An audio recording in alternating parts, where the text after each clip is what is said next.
Welcome to Spotlight Advanced. I'm Liz Waid. And I'm Bruce Gulland. Spotlight uses a special English method of broadcasting. It is easier for people to understand, no matter where in the world they live.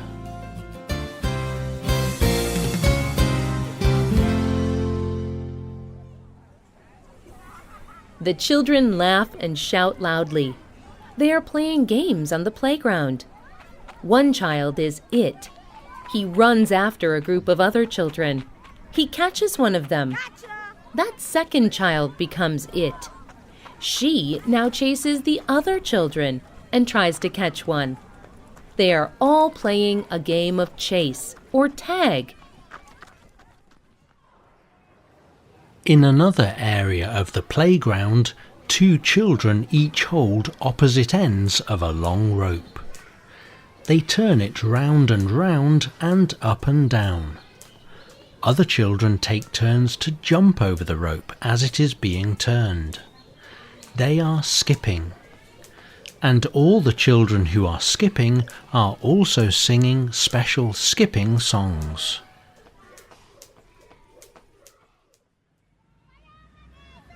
Children in all parts of the world play similar games. Many generations of children have enjoyed playing these traditional games. But could these games have a more important purpose? Today's spotlight is on traditional children's playground games. Experts everywhere agree that play is good for children. They say it is important for a child's mental and physical development.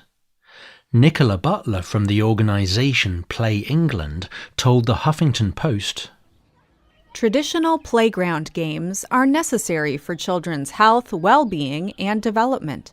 Playing these games lets children learn about friendships. They learn about arguing, making up, negotiating, and resolving disputes, and making the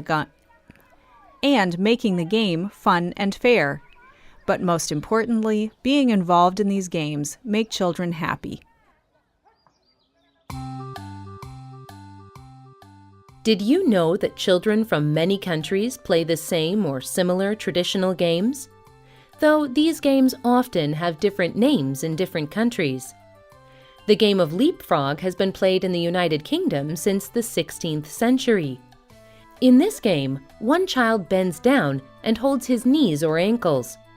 Another child runs up to the first child, places her hands on the back of the first child, and leaps or jumps over the first child. Any number of children can play the game. They all take turns to leap or jump like a frog. In other countries, children jump like a different animal. In France, children call the same game saute mouton, which means leap sheep. In India, they call it argoti ki pargoti, which means leap horse. Another game children play all over the world is Hopscotch. In Albania they call the game Vara. In Germany it is Hinspiel. Johannes Lai told Topics online magazine what the game is called in his country.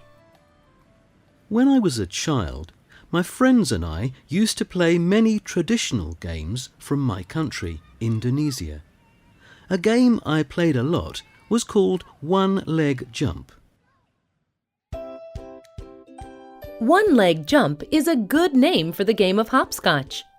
That's because the name one-leg jump helps you understand how to play the game. The players mark squares on the ground using a stone or piece of chalk. Children in different parts of the world make different shapes or grids with the squares. But some things are always the same. The children all hop or jump on one leg from square to square, and they must not put a foot on any line. Very often, children play the game using a stone. They throw the stone onto square one and take their turn hopping on the whole grid. They hop to the last square, then they turn round and hop back. On their next turn, they will throw their stone onto square 2. And on their next turn, they throw onto square 3, and so on. If the stone does not land in the correct square, the child must lose a turn. Maria Lopez from Colombia told Topics how she enjoyed playing hopscotch when she was a child. Maria Lopez from Colombia told Topics how she enjoyed playing hopscotch when she was a child. When I was a little girl, most afternoons I used to play games with my friends in our street. Rayuela, as hopscotch is called in Spanish, was my favorite game. It is nice to remember playing games like Rayuela because it shows me that I had a happy time as a child, surrounded by special people who always loved me.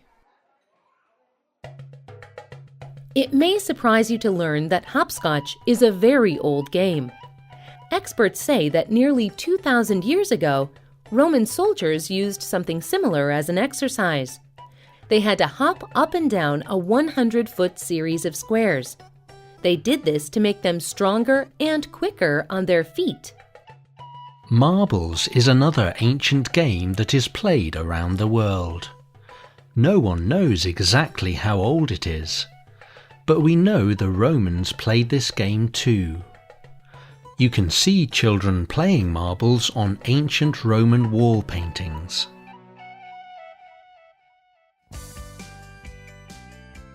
But what are marbles, and how do you play the game of marbles? Marbles are very small, hard balls. You can find marbles made from different sorts of stone, including the stone called marble. But most marbles are made from brightly colored glass. People play many different sorts of games with their marbles, but all of these games are called simply marbles. The ring game is one popular game of marbles. A child uses a stone or chalk to make a circle or ring on the ground. Those playing the game put a few of their marbles into the ring. Each child rolls or shoots another marble to try to push one of the marbles out of the ring. If a player manages to do this, he keeps that marble. Hakan Tunca from Turkey played marbles as a child, but he used a triangle shape, not a circle. He told Topics how he and his friends would compete for marbles. I think the most important thing was to have as many marbles as we could. We competed to win the most marbles. The one who won the most marbles was the leader of the group, and everyone tried to be the leader. Now, I understand that this small competition was our first experience with power and leadership. Traditional playground games are about more than just fun. Hopefully, children continue to learn these games and their valuable lessons for hundreds more years. Do you remember playing traditional playground games when you were a child? Tell us about playground games in your country. You can leave a comment on our website or email us at radio@radioenglish.net. You can also comment on Facebook at facebook.com/spotlightradio. The writer of this program was Katie Blake. The producer was Michio Ozaki. The voices you heard were from the United States and the United Kingdom. All quotes were adapted for this program and voiced by Spotlight. You can listen to this program again and read it on the internet at www.radioenglish.net. This program is called Traditional Children's Games. Look for our free listening app in the Google Play Store and in iTunes. We hope you can join us again for the next Spotlight program. Goodbye.